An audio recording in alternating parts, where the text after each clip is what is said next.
Alam mo, isa sa pinakamasarap na pakiramdam ang pagmumotor ng long ride. Yung tipong pagsakay mo pa lang ng motor, pagpaandar ng engine, may mararamdaman ka ng kakaibang saya. Dahil kapag nagmumotor ka sa mahabang biyahe, talagang nakakawala ng stress at ma-appreciate mo pa ang ganda ng mundo. Yung tipong habang nagmumotor ka, masasabi mo na lang sa sarili mo na, wow, ang sarap palang mabuhay. Ang ganda pala ng mundo. Lalo na kapag ang patakbo mo yung chill lang, yung ini-enjoy mo lang talaga ang moment.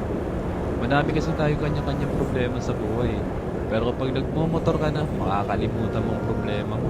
Lalo na kapag maganda ang view, maganda ang kalsada, tapos hindi mo namamalayan, nagkakaroon ka na pala ng positive mindset dahil magaan ang pakiramdam mo eh.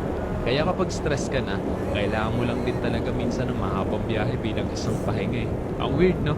Kasi nakakapagod magmotor pero ito yung pahinga ng gusto-gusto ng marami. Pero sasabihin ko sa'yo, hindi katawan ng napapahinga kapag ka naglalong ride ka eh. Kundi yung utak mo, kundi yung sarili mo mismo. Kaya deserve mo rin mag